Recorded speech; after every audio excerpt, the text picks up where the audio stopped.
The Nature Photo Guys podcast is brought to you by our friends at the Camera Store, located in Calgary, Alberta, Canada. It's our go-to spot for everything photography and video. Whether you're just starting out or you're a seasoned pro, the Camera Store has what you need. And the best part, they ship right across Canada with free shipping on most orders over $99. The Camera Store is a legendary name in photography, so make sure to check them out today at camerastore.com.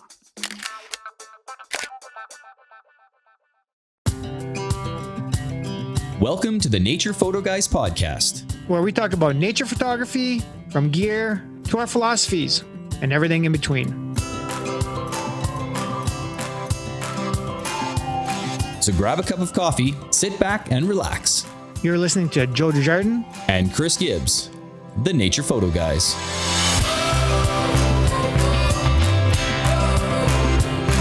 Hey guys, welcome to the Nature Photo Guys podcast. Today we are going to talk about an epic trip Chris and I took in November. Oh yeah, epic indeed. Epic underscore. Exactly. Yeah. Oh yeah. Yeah, it was a crazy trip. Really, I don't know, it was fun. Got to meet some friends, got to hang out with a lot of friends, and our trip was to Churchill, Manitoba, looking for the great white bear. You bet. So, Chris, we found a few. Needless to say, we'll get into that. My goodness, absolutely. That was crazy, the amount of bears we saw. But let's chat about first off how we got there. Yeah, well, we ended up driving all the way to Thompson. So bit of a road trip. 2 days. Yeah. 2 days, 1 night, and somewhere. Flin Flon. Yeah. And then we got into Thompson, jumped on the train, and that was about 14, 15 hours. Cause I understand with the repair of the rail, it was just a little bit faster than 16 hours as it was before, but that's what we expected was going to be 16 hours, but we were pleasantly surprised when we got on the train. They said it was going to be a little quicker, and it was. So. Yeah, you bet. So that was awesome. Yeah. But even the train ride, I mean, just to be able to chill out, talk to friends, diner car, coffees in the morning. I said coffee. Coffees. Coffees. Yeah. Things are reasonably priced too on the train, as far as food and coffee goes. When we got to Churchill, we hit the ground running and off we went. We did. It was kind of nice to, get right to it. Well, we were given a heads up, right? Like on the train by the. That's right. Remember that by the conductor and the staff on the train that there was going to be. I don't know what would you call it. And so the polar. There's a polar bear jail, and what happens was they were moving a sow and her cub. So with the heads up, maybe, I guess. Evacuation. Yeah. So with the help of somebody on the train, one of the train employees, they were telling us that this was happening. So we got there just in time to capture them, lifting the sow and the cub. And actually, I think it was a little too heavy, so they had to do them separately, right? They did. They attempted to lift the sow and the cub together. They had them both in two separate nets, actually. So they started lifting off and realizing that I don't think they can do that. So they lowered, and then they took one later on in the day, if I recall. Oh, is that what it was? Okay. Yeah, we had heard that later on that, or whether it was an hour, I don't know the time frame, but they did do them separately. And it's funny for me. It was like, okay, the first time. I mean, this was my first trip there. That's you'd right. been there once before, I guess. Right. That's right. Yep. So the first polar bear I saw was lying on the ground in a net. Which was. I guess that's right. Eh? That was your first experience. That was my first polar bear. So what a memory that is. Yeah. Yeah. Poor polar bear in the net from polar bear jail. Yeah. Unconscious. Yeah. But no, it was a neat experience to see that. I mean, we heard about a bunch of how that works and why they need to do it, so I guess they just keep coming into town a little bit, and they had the polar bear jail to handle some situations that some nuisance bears. That's right. So sure. I'm sure there's a whole lot of details online if you guys want to check that out, but I believe the time frame is about 30 days, and then and then they move them. So is that what it is, Kay? Yeah, I think it's 30 days. So Okay. yeah, you can find all that information online, guys. Well, we were able to see the helicopter lift off with the Yep. polar bear and take it away, and that Yeah, was I a pretty got cool experience. photos So. and video. What about Yeah, you? me too. Yeah, I You did did, as eh? well. Yeah. So Okay, I'm sure, cool. like for everybody who's watching the podcast, I mean, spread out through this video, we're going to have video clips and photos and Yeah, all that that's too. right. So, That's right. so yeah, so you'll see that as we go. But yeah, no, it was good. It was a neat experience, and it Yeah. was good to see. It was as soon as we got off, we were kind of right at it like that. It was kind Yeah. of we were kind of thrown right into it, so it was good. Well, I mean, we were changing outside. Yeah, Like At the train I was station. literally outside the train station, Yeah. and I was getting like long john. I was getting Wait, everything didn't on. wear and that I- on the train? On the No, way? I didn't care, dude. Like I was just going, right? So Yeah. I had bare skin. I'll just say bare skin, Bear trying to get skin. dressed. And bear, yeah, nice. Bear? Yeah, that wasn't even intentional. Really? That's pretty cool. Oh, No, wow. it wasn't. So Jeez. yeah, it was You're cool. pretty funny today. Oh God. And then right from there, I mean, we were, looking, right? So, yeah. and I honestly can't remember day one because actually day one to day 8, we did spend eight days on the ground. Sure. It was a blur. Yeah, Because there were so many experiences we had on different days. I don't know which day was what, like you said. But, exactly, it was such a blur. But wicked trip. And I mean, let's get into it, Chris. Let's Sure. just talk about some of the stuff we brought, for instance, like some of the gear. I Sure. know you whine a lot about being cold. Your hands are always cold. My hands are always cold. Yeah. Well, I bet you have hand warmers in your office right now. Well, they're in the office. They're not in my pocket at the moment. Okay, because I put usually you over have them there. in your pocket. I Yeah. do. Yes, I do. Yeah, Yeah, so- I always have hand warmers in my pockets. Yeah. So okay, tell me a little bit about what you brought. So for warmth, I definitely had a quite a big warm parka, which we had that. I had really warm boots. You kind of gave me the heads up that we may or may not need them depending on the year, but you always want to be prepared, right? Yep. So I had warm boots, and you and I both wear motion heated gear, so I That's had right. heated gloves, heated vest, heated insoles. We were prepared for whatever may have hit us. Yeah, for sure. It wasn't extremely cold while we were there. No, there was a I couple wouldn't say windy that. days. But Yeah, windy other than days, that- some snow blowing days, and you guys Yeah. will see a few pics of that, which was Yeah. pretty epic too, as Oh, yeah. far as the imagery goes, right? Oh, for sure, yeah. But Polar man, bear in a snowstorm. So. yeah, exactly. But hey, like, just really get off topic a little bit. Yeah. Well, you know what, Chris, you can actually talk about it, but that was not the time to try and use autofocus shooting video No. or autofocus shooting photo. So I know you use focus peaking and stuff, but maybe we'll talk about that a little bit later with On the technique, video, maybe. Or a yeah, little bit, video yeah. settings and stuff. Sure, yeah, we But, can do that. But so yeah, no, I heated had gear, all my heated yeah. gear stuff. I was Mhm. really warm. Yeah. And yeah, so that was kind of. Did you brought a lot of heated? Everything again. Yeah. I mean, I had some top of the line boots Yeah. that I didn't need my insoles for, Right. Yeah. but warm socks, layered my socks, standard, base layer and mid layer, and then fleece pants. Sometimes I had to wear my Sure. bib pants. And layered the top, of course, heated gloves, so the heated liners, and then I Yeah. had the larger mitts over top. So Over top. Yeah. that was really nice. And then balaclava, I have a nice down jacket that I've had for 10 plus years. Sure. Like I said, the balaclava, and we're off to the races. I mean, Yeah. it was just, we were very comfortable. Didn't have to worry about the cold, because if you do worry about the cold, then, it's going to make for a kind of a miserable day, but you're not really going to concentrate on taking the images, because those times that we did get out, it was cold, wind was blowing, It was. Yeah. but you didn't want to have to stay, hunkered down inside. No, you're along the Yeah. shore of the Hudson Bay. There's Yeah. the breeze there, and it was chilly at times, but Yeah. you want to make sure that you are Mhm. warm and you're comfortable. And truthfully, I have to say, like, I love the heated gear. It's awesome, but I do like shooting with bare hands on my equipment. Oh yeah. I do that quite a bit actually. Mm-hmm. So, having that heated hand warmers there just in Yeah. case, or quickly being able to put the heated gloves on and warm your hands up and take them off, and it was great. So Actually, I happy did that about too at Did ya? Yeah. times. For sure. Cranked up the gloves, got my Right. hands really warm, and then take them off. And then I could shoot with a light pair. Like I had a light pair of like not silk, but Okay.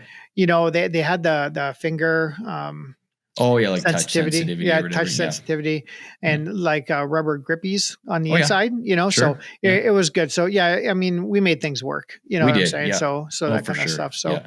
so yeah, I mean, anything else you want to add to that, or Not for the heated scenario. Yeah. For staying warm? For staying warm, for staying warm, I think we were comfortable. We just made sure you're right in the fact that you want to make sure you're happy and warm, and it's going to go well if you're prepared and layered, like you said. Yeah. And you could always take layers off, add layers, just sure. like when you're hiking or whatever, right? Yeah, So it's for sure. So really no different from people who are used to hiking or doing things in the mountains and whatnot. Yeah. We just had to bring it all with us, which was a task, bringing an extra suitcase of just the gear, or right? the winter clothes and stuff. Yeah. So.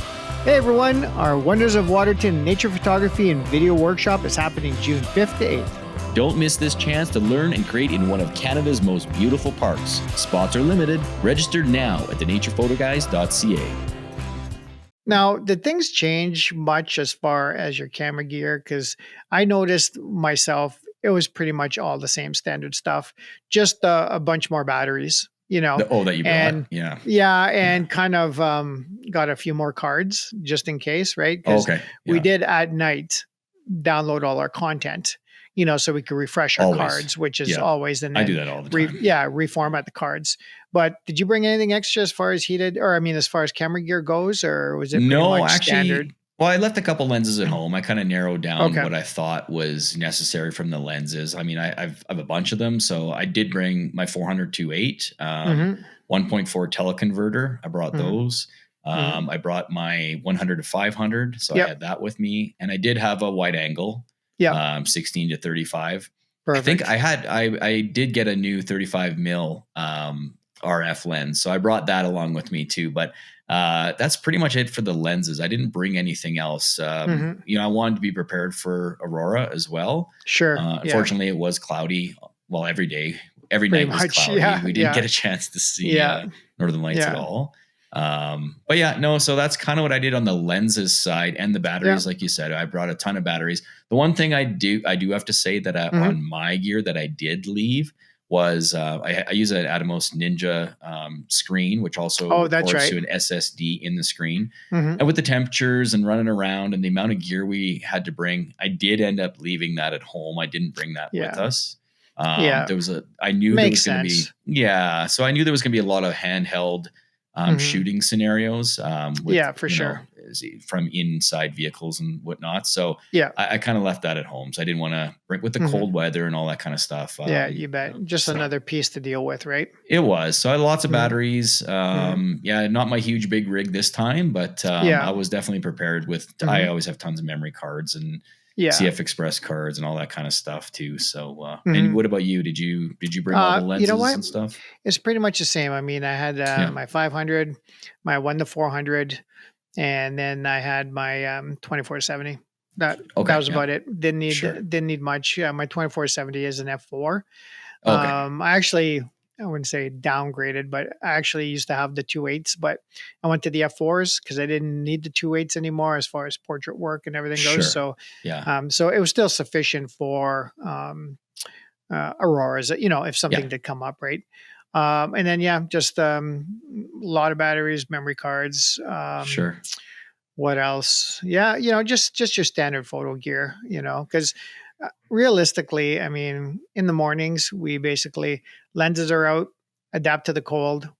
It stayed cold, the gear, because you're going inside, outside vehicles, that kind of stuff. And you just wanted to make sure that it kept a consistent temperature, especially the front element, right? Yeah, well, maybe we should touch on that a little bit more. Like, so we're, when we came back to the hotel at the end of the day, we didn't just bring just to clarify, we didn't just bring our gear inside and pack it up, right? We stayed outside in the cold packing it up. That's right. Right. And then, so just to be clear there for everybody. So that way, acclimatize the camera gear to room temperature very slow to prevent condensation, right, in the electronics. If we would have just brought it into a warm room, who knows what happened, right? So opening ports and all that stuff in your cameras and all that, you got to be careful. So I did take my batteries and memory cards out though. I was just going to mention that. Everything else went in the camera bag till the following day. Yeah, that was it. Too. So, and it takes a little bit. I don't know the time frame, but it does take a little bit in the mornings. But we're usually leaving just at about sunrise. When it was a little slightly on the darker side, almost hard to shoot. So it gave our camera gear time to acclimate again, and then off we went shooting. So I mean that's I guess that's about it as far as gear goes. Nothing. No, I did bring a tripod. I did too. With video heads. And I kind of, I mean, I guess I primarily brought it in case there was Aurora. Yeah, me too. Because I did have a ball head in my bag. In the room, but didn't use it once. So I didn't either. There really was no opportunity, and you're in Churchill, you got to be careful setting up a tripod. So so we had to be careful there. But no, you're right. I did primarily everything handheld the entire trip. Yeah, for sure. And again, like with your R5 and your 1-500, that's about 8 stops stabilization, which really helps for video, RF, and then stabilizing in post. So I mean, some of the stuff looks like you're shooting off a tripod. So. Well, and you know what I did? Depending on where we were, I would always rest the lens on something. That's right. At times, even when we could be outside, I did take the opportunity to stay and rest the lens so it wasn't moving. I found that for the video side, I was able to pan, I was able to do all that kind of stuff. It gave some extra stabilization there rather than just trying to hold it up in the air. And it worked quite well. I do that all the time, in the mountains as well with grizzlies and everything too. So I was kind of used to that process, and for sure, keeps the stabilization intact and limits the shake. You don't want that little jittering shake scenario there for sure. Yeah, for sure. So no, you know what? Why don't we dive into camera settings right now? Sure. And then we can get into all the epic stuff we saw. Deal.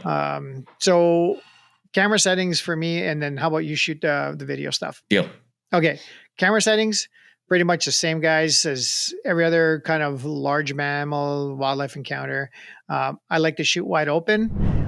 So when I'm shooting my 500, it's f4, and I use, a fairly fast shutter speed, at least 1/500th of a second, and auto eyes. So now the biggest thing here, compared to most other situations, is my exposure compensation was at least 1.5 to 2 times over. So 1.5 to 2 times, or 2 stops over of exposure comp. And because we're using mirrorless cameras anyways, you can actually see the exposure, in camera.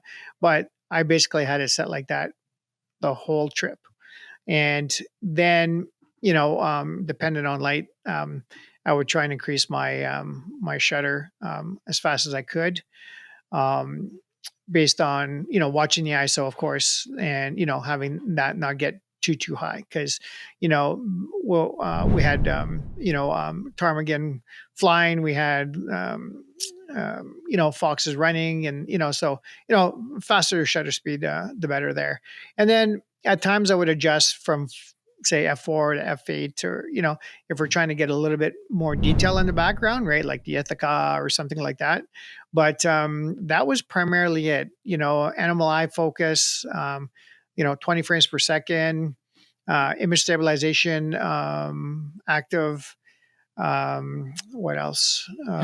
What did you do when it was snowing? Yes. In the blizzard. Snowing, I missed every image because I was trying to use autofocus. No. Did you get some great focus, great snowflakes in focus? Awesome snowflakes. But with this kind of white blob in the background, I'm not sure what it was, but I don't know. But yeah, perfect scenario to switch over to manual focus. And if we were stabilized enough, you could obviously go into focus peaking. But I think that's about it. Am I missing something, Chris? Like, No, I think you're I right. That's think pretty much what I was doing as that's well. pretty much everything. Yeah, I mean, you just nailed it with I shoot wide open as well, right, with photos and it got me a couple times. We had talked about this in our past podcast with Dave Brocha as well. That Yeah.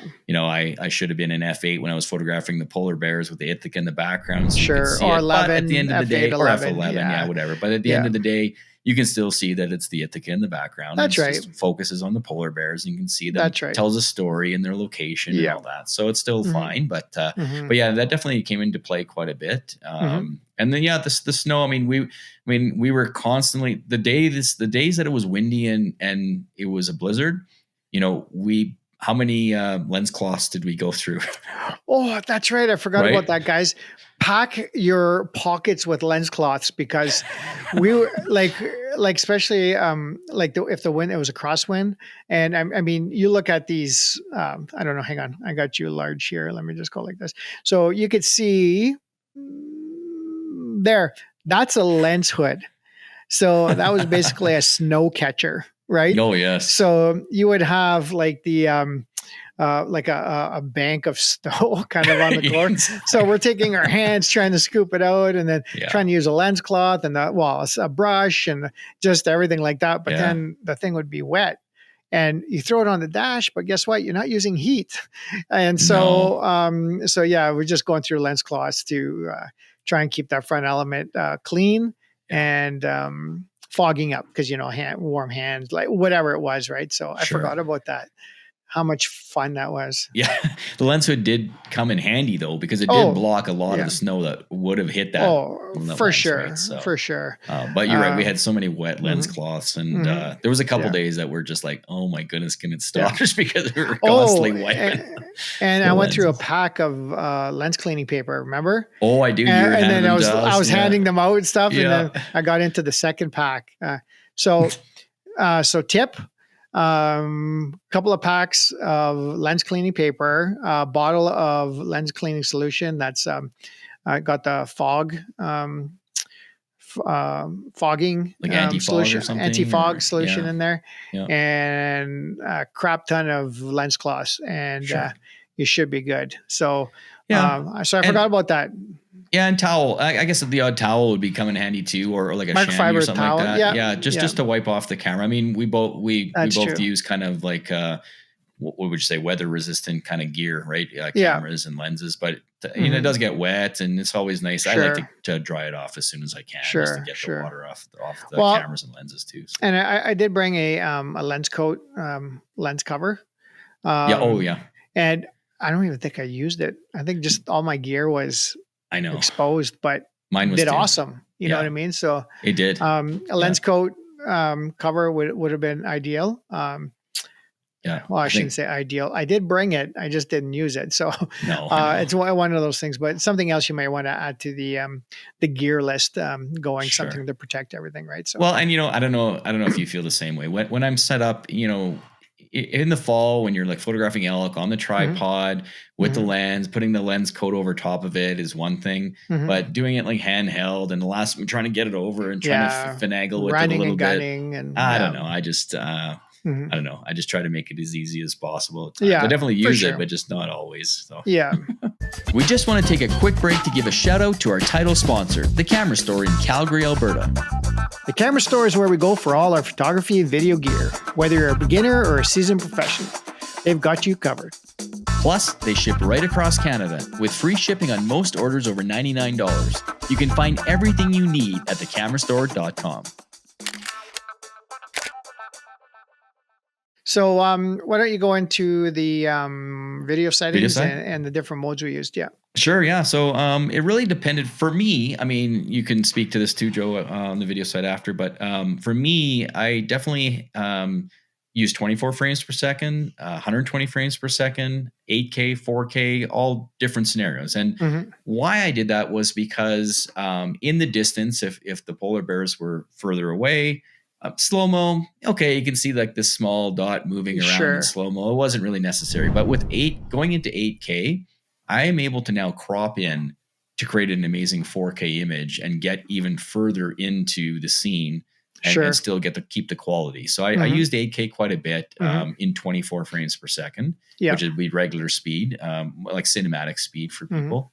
But when the polar bears or any animals were closer up, and I wanted to see, we'll get into in a couple minutes here, but we had some sparring Yeah. scenarios that we'll talk Yeah. about. But just seeing that action and seeing it in slow mo and seeing the paws come across and the face and the teeth and just seeing It's that in slow crazy. mo was awesome. It was pretty Absolutely cool. So crazy. to watch that back, seeing the paws, the Mhm. big, Mhm. seeing that and Yeah. adding music to that, Yeah. it sets a scene. And so I really did a lot of 120 frames per second Mhm. 4K content.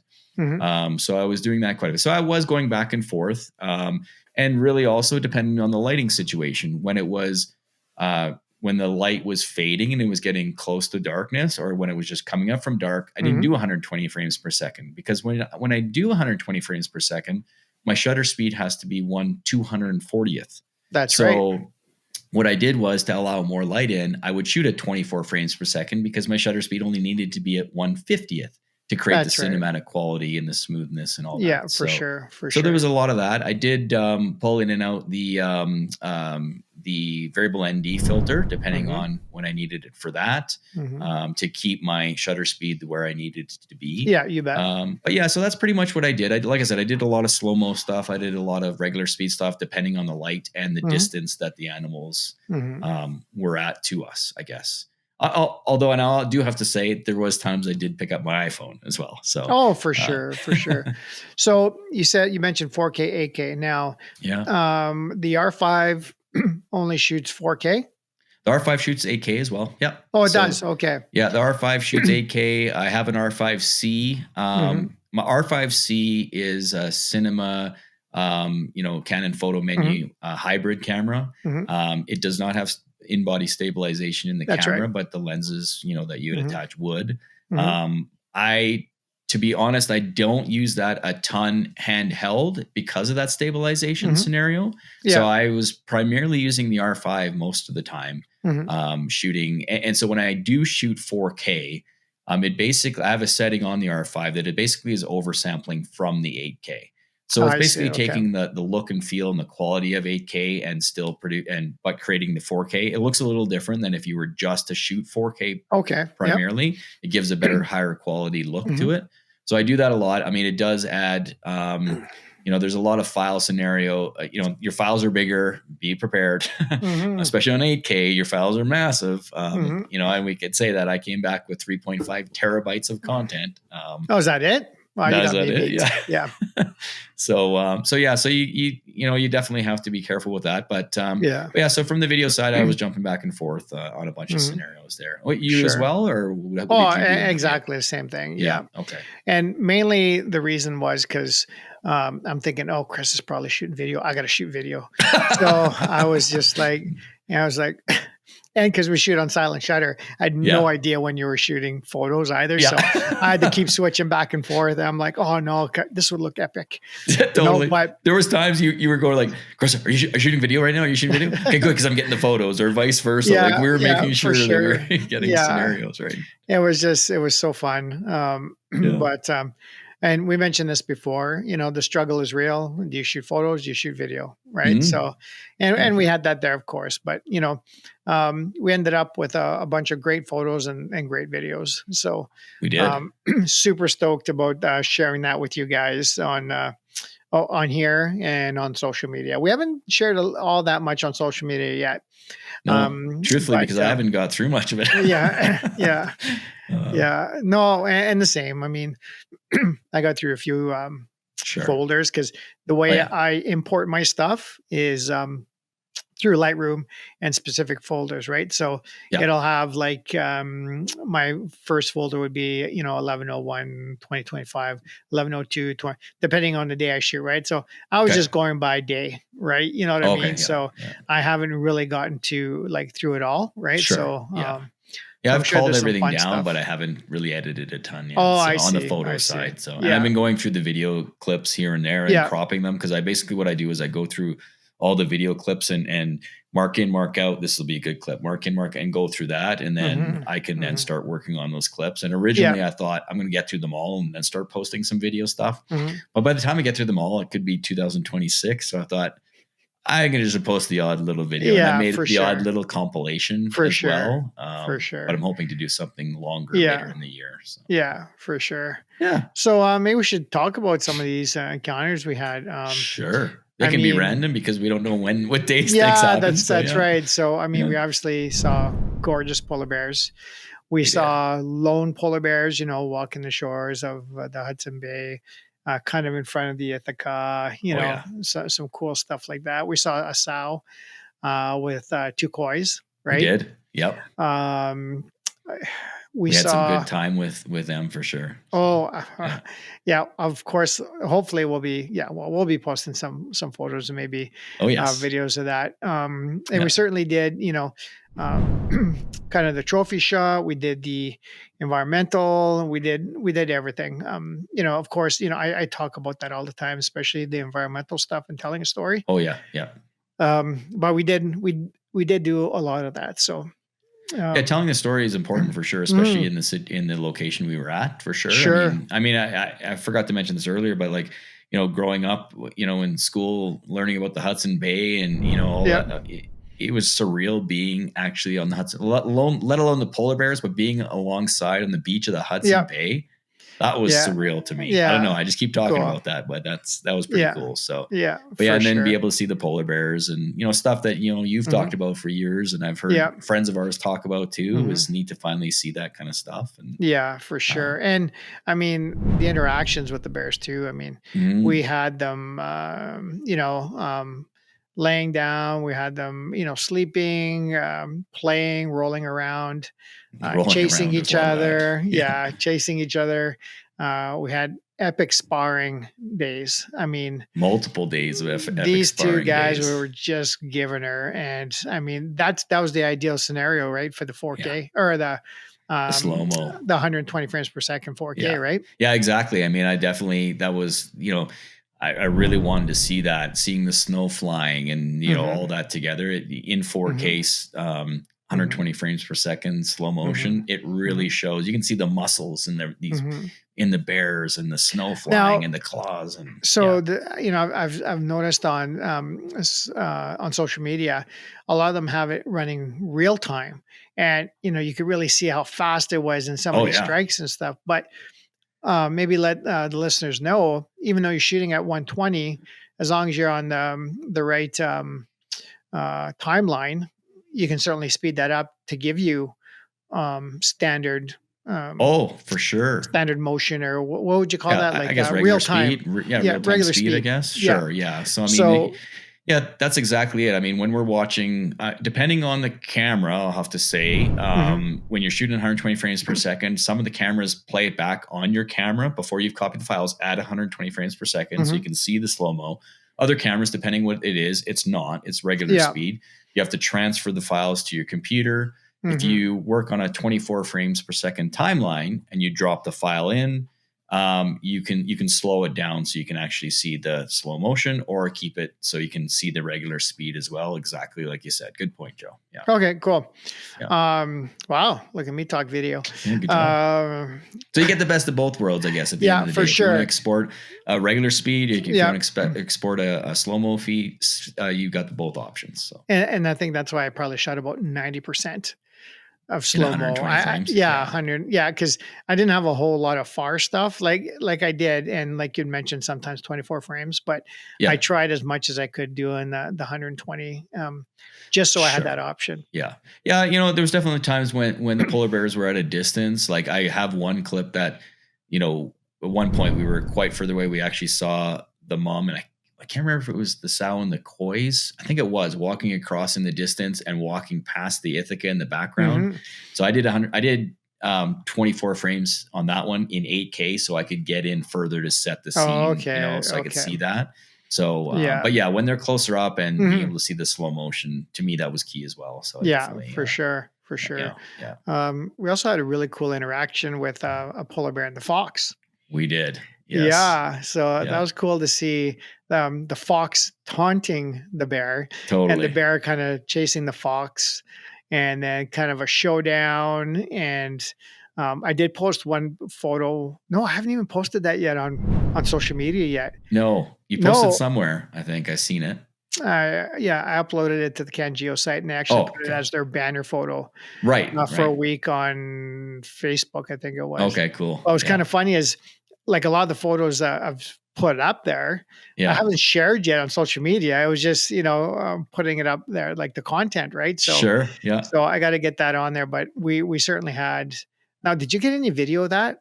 Okay, so this is one thing that we talk about all the time, and the same thing happened to me with the sparring as well. So a friend of ours along the trip, she was quite wide open, so she got the whole video of the whole scene, the Mhm. polar bear and the fox interacting. Yep. So when we came up upon that scenario, I had my 400-2.8 on, Yep. and it's the whole scenario that do I put that down, grab the Mhm. 100 to 500, be able to be a little wider and potentially miss a scenario if I would have just still been Yep. recording. So I just hung tough. I mean, we talked about this with Michelle Valberg in past Mhm. videos, Jackie Manichuk. Mhm. I just hung out with what I had at the time, Yep. and so I was a little closer than I wanted to be, but still being able to pan from the fox and Mhm. move up to the polar bear and Yep. be able to see the eyes looking at Mhm. what we just Yep. moved from was cool. Mhm. So I didn't Yeah. get the whole frame in, but I still Sure. got the interaction. You Mhm. can it tells a It's so story still, hard I to guess. anticipate. I mean, It you're is. so caught Yeah. up in the action. Like, if I would have thought, like, when the bear was coming and the fox was there, it would have been easy enough to switch over. Yeah. You know what I Yeah. mean? Yeah. But I was using the R5 with the 500, which is my primary video camera. And, the R6, I've mentioned this before, the R6 Mark II Yeah. is my primary photo camera, Sure. right? Yeah. But yeah, it happens. It does, and I'm not disappointed. I mean, I'm still happy with what I got, Oh, and absolutely. you just have to run with it, and So am I. I'm so Yeah. happy for our friend who got that full Oh, scene. absolutely. And Yeah. that's the thing. I mean, we didn't get Yeah. it; somebody else did. Awesome, good for them. That Mhm, was mhm. super cool. Just to be able to Yeah. see that them captured and be there for the experience Yeah. was Yeah. super awesome. So I was really happy for I think a bunch of our friends may actually have Yeah. got it too. So it was Yeah. pretty cool. You So betcha. So, hey guys, Nature Photo Guys here. We're out in Churchill looking for polar bears, and we did find one up in the rocks. Got a bit of a snowstorm going on here. Getting the polar bear in the snowstorm kind of stuff. Cute little nose and two black eyes. And yeah, Chris is here. Hey, Joe. Hey, Chris. How's everybody doing? Did you get anything? Oh, I got lots, yeah. Did ya? Lots of I video. got lots, yeah. of photos. 100%. Absolutely. Cool. We also did see some other wildlife. we did. Yeah. Mhm. There's more wildlife there than polar bears. Yeah, no kidding, right? What? Oh my god. It's the we didn't see it all, but we did see red No. fox, we saw cross fox, Silver fox. silver fox, but we did not see the Arctic fox. There We were didn't some this time. sightings, Yeah. but we missed that. We did have the white ptarmigan. We We did did. have the Arctic hare, We did. and we missed out seeing this, but there was a wolverine. And We we did did. hunker We missed down. it. We did wait. We're looking. We're waiting. We didn't get a chance to see the wolverine, but man, oh man. Well, we kind of knew exactly or around the area Yeah, that we knew we had heard kind of thing. but But, just other people did get it, which is awesome Mhm. too. And Oh, that's cool. 100%. But Like, yeah, and if you look at some of the social medias for the for Churchill bear guides, yeah, they're certainly posted there. Like, I totally. think bear witness photo, Yeah. Johnny. We had, I Oh, think, for sure. Yeah. Discovered Churchill. Drew and Alex had, I think, some of their people had it. So there's Yeah. stuff out there. Absolutely. But yeah, just crazy. Oh, yeah. What else did we see? Was that? I think that was Um, that. I think that was the group I guess that's it. Though of there was wildlife. we did see a seal way in the distance on Oh, a. okay. So yeah, let's get into that. Can we So get into that a little one bit? day we decided to take a tundra buggy, Right. Great White Bear Tours, and Yes. it wasn't. Now we had a little talk about this, Oh, and yeah. tundra buggy is actually a registered trade name. Right. So this Theirs one are different. theirs is different. Theirs is called the Polar Rover. Right. So it looks like all the other Tundra buggies, but it's branded different because they couldn't use the name Tundra Buggy. And I think there was something a little different about it too. I don't remember exactly what it was, mechanical wise or something, but there was something slightly maybe different. Something to do with the recall. axles or something, or the amount of axles. Maybe. But yeah, either way, it was an amazing experience. So yeah, and our guide Coral, Coral was awesome. Well, she wasn't the guide; she was the speaker on the Polar Rover. And super knowledgeable, history, all the stories, everything.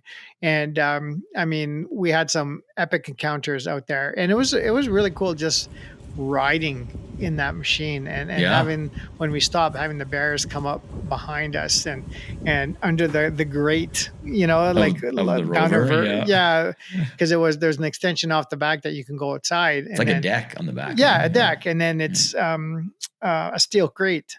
So you can look down and the bear's under there and stuff, but it was cool. But tell them about the seal thing, like how that happened. It was like we could have sworn we saw a seal out on the Hudson Bay there, and it was kind of like I don't know if it was it wasn't frozen. Don't get me wrong. I mean, the ice, there was nothing there, but we thought we saw a seal sitting on a rock or a chunk of ice or whatever, and I zoomed in and took a photo. And the driver, I can't remember his name at the moment, but the driver of the Rover was like, "No, there's no seals. There's absolutely no seals. Never seen a seal out here. Never seen a seal, right? Not right now. Yeah, we haven't seen that. Not this time. The ice isn't frozen. Wouldn't even think of being there. I was like, well, what's this? Whatever. And we finally got him to look at the back of the camera. And he zoomed in, and he's like, "I'll be damned." He was absolutely shocked that there was actually a seal out there. So that was kind of neat. So but would highly recommend Great White Bear Tours. They were amazing. To go out and just experience that. Even if you only saw a bear, or you only saw like one or whatever it is, just to be out there where standard tour guides can't go. You know what I mean? To be way out there on the tundra going into the bay. Well, even, and the amount, like you said, like Coral was awesome. Like the amount we learned from her. Talking about just learning about different things, and how many polar bears are in Canada versus 2/3 of the polar bear population in the world are Canadian, right? So like stuff like that. Learning about all that was, and we knew some stuff for sure, but some of the details that she knew, and about the town of Churchill and all that, was and the cool. West Coast population versus the East Coast population versus all this kind of stuff. But very knowledgeable and everything to do with Churchill. So even to the fact really that she mentioned, because we saw a ton of polar bears, and there were some people like friends of ours had gone there. A friend of ours had been there. What was the 6th time or something like that, right? So he was even saying he saw more polar bears that trip than he has in the other trips, almost combined almost. So it was pretty crazy. But what she was saying was, as the ice melts in the middle of Hudson Base, the polar bears have to go one way or the other, or like they have to swim to shore, and just happen to be the majority of them came this way, they think, this year. So we're not exactly sure on the science, guys, but no, we don't know. There was absolutely a really good population. For sure. Hey everyone, our Wonders of Waterton Nature Photography and Video Workshop is happening June 5th to 8th. Don't miss this chance to learn and create in one of Canada's most beautiful parks. Spots are limited. Register now at thenaturephotoguys.ca. So, I mean, besides the Tundra Buggy, there's a bunch of other cool kind of landmarks and stuff we saw too. So, not only, the Hudson Bay, right? Yes, that was pretty cool. There was the SS Ithaca out there. That was, it run aground. Run aground. I can't remember how many years ago, but I think it was 77. I'm not sure. While we're chatting, I will double check right now. Okay. Sounds good. I'm not too sure about Wikipedia. Wikipedia, you mean? So it ground, 1960. Actually, ran aground September 14th. Well, it says Yeah, September 14th, 1960. So I was way off. I said Wow. 77. So, but that was another cool thing to see. And we did get some polar bears walking in front. And like you said, you got some video of it walking in front. Actually, I got some video of it walking in front. Good. Yeah, because Chris was getting video. So, you know, I was probably getting photos at the time. It's always, it's always a competition. Right? Yeah. You know? Yeah, that's right. So the Ithaca was cool. Miss Piggy. Miss Piggy, that was cool. Which was a cargo plane that actually, obviously crashed at the site in November 79. I guess there was some mechanical problems on takeoff. So it actually crashed as it was circling to come back and land again. Oh, so I see. Okay. That was, I mean, obviously another really cool thing to see. So yeah, that was really cool. I mean, I've definitely seen some cool photos online. Like if we would have seen the Aurora, there's some pretty cool photos online with Miss Piggy and the Aurora in the background, right? So it's definitely a neat scenario, and it's neat that the plane was actually painted over the years. There was a big mural on the plane, so which was pretty cool. Yeah, for sure. But speaking of murals, I mean, some of the buildings there, it had some really cool stuff. Yeah. Like I mean, did you snap any photos too? I did. I mean, there was one building that I liked the most. It was near, I believe, Cape Mary, and it was a gentleman, a worker, I guess, walking on the train track. Yeah, I got that was my favorite. Too. Yeah, that was a very it was basically the corner of the building. Yeah. And you could see him kind of going around both, and it's like full size of the building, and that was pretty neat. I like that. There was some with polar bears, depending on the shape of the building and all that. It was it was pretty amazing to see that, and I believe they hired somebody to come do that, I think, at some point over the years. And they're spread out through town too, like some of the garages and buildings and stuff had that. Some tour companies, had some on their buildings. Yeah, for sure. So that was pretty cool. So that was cool. And of course, we went and saw Cape Mary. We did. We actually will throw up a photo of that too, where they had the cannons and stuff, right? Yeah. Yeah. And we had a short little guided tour, right, with Parks Canada. Yeah, right there, giving us a little bit of the history. Of course, they had the red Adirondack chairs there too. So yeah, and actually, I got a pretty cool photo. Hopefully, it's showing right now of one of the guards. I'll talk to the editor. Yeah, one of the guards with the flag and stuff, looking off off to the sides. So sure, that was kind of a neat one. But we had a group shot as well there at the chairs, and for sure. The Tundra buggy too. We had that there too. That group shot too. Yeah, so it was so much fun. But the murals were really cool. And then we actually went to the museum. We did. That was the cool. Museum was Spent very a lot cool. of time there. Yeah. We got a few photos right in town. of some of the displays, the stuff under glass. Picked up a few souvenirs, of course, every time we go.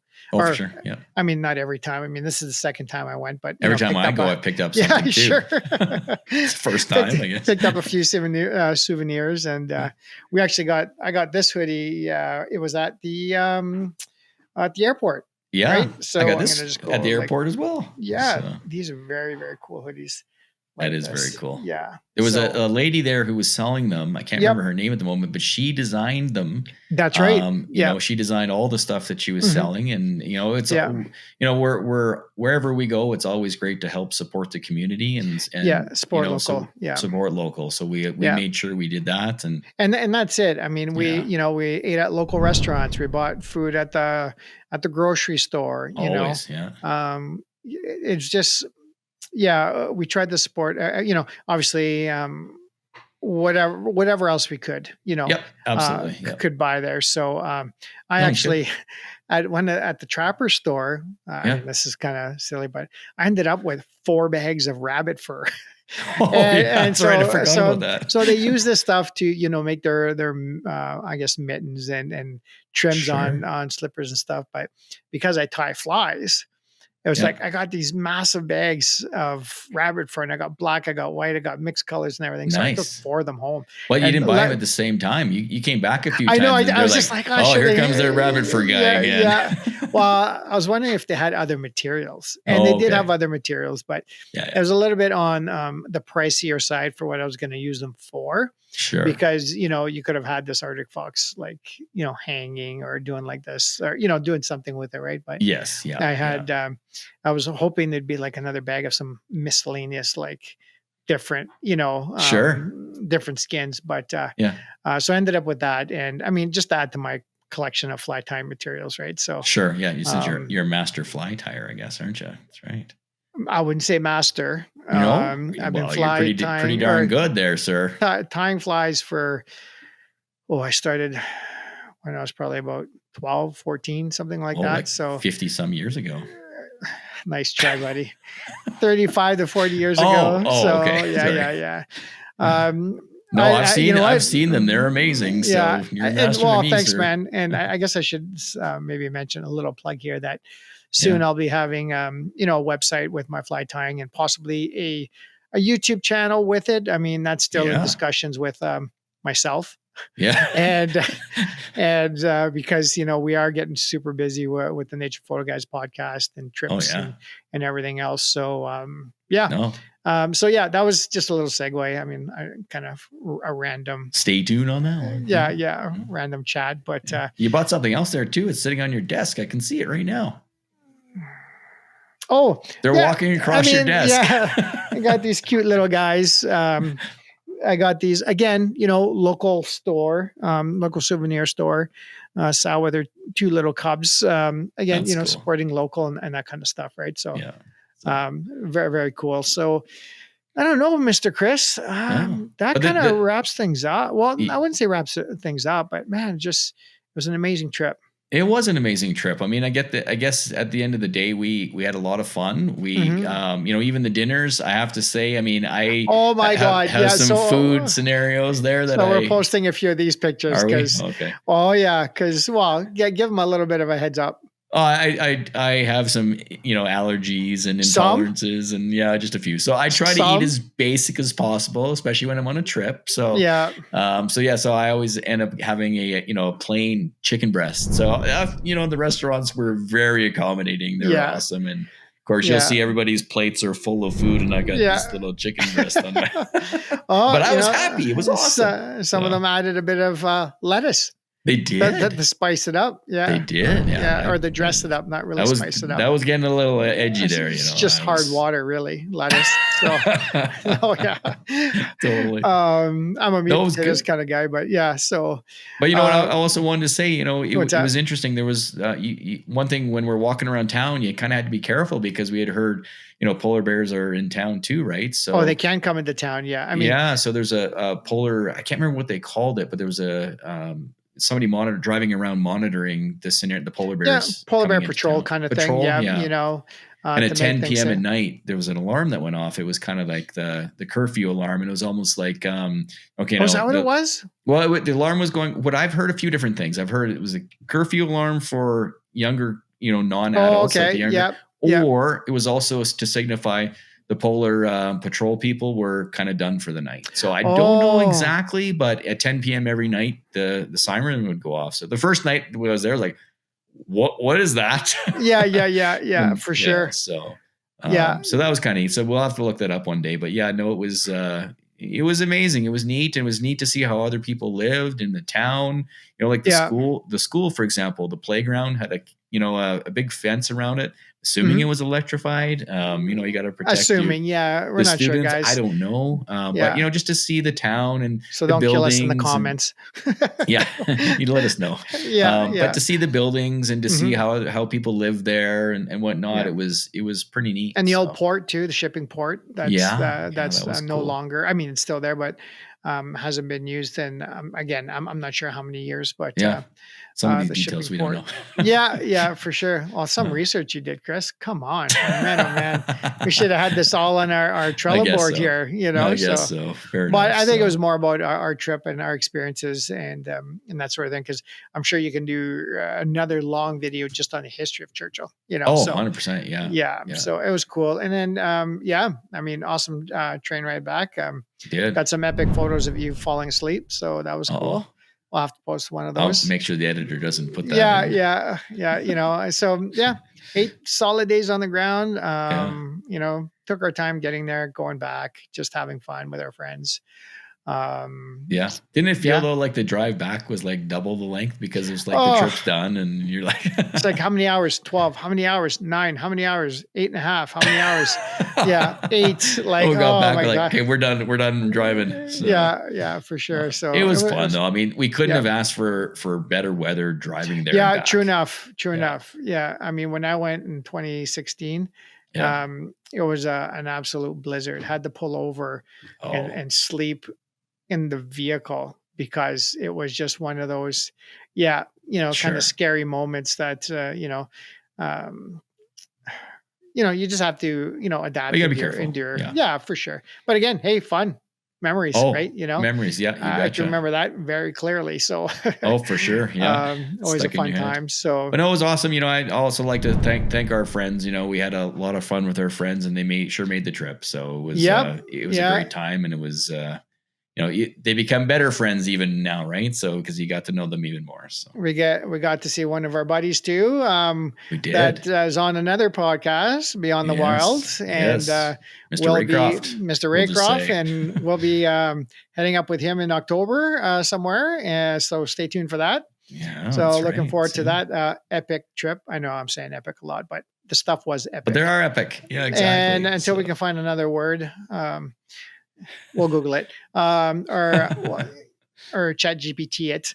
We'll find out. So we'll use another word. But sure. Great time. It was absolutely 100% epic. Awesome. I put all three together. So guys, I think we'll wrap it up. Chris, amazing trip. Looking forward to many more, of course. It's the start of what is yet to come. Oh, I know. This year's going to be phenomenal. So really appreciate you guys. Thanks for watching. If you could subscribe, that'd be awesome. Maybe share the content if you really enjoy it. And we will catch you on the next episode of the Nature Photo Guys podcast. Thanks for watching. Before we wrap up, we'd like to thank the Camera Store for supporting the Nature Photo Guys podcast. They're a legendary name in photography, and their support helps us keep bringing you these episodes. Don't forget to check them out at thecamerastore.com for all your photography and video needs. Thanks for joining us on the Nature Photo Guys podcast. If you have any questions, contact us at info@thenaturePhotoGuys.ca or message us on Facebook and Instagram at the Nature Photo Guys podcast. Visit YouTube and subscribe to our channel to watch all our latest videos. Or follow and listen to our latest podcast on Apple Podcasts, Spotify, or on our website at thenaturePhotoGuys.ca. We'll catch you next time on the Nature Photo Guys podcast.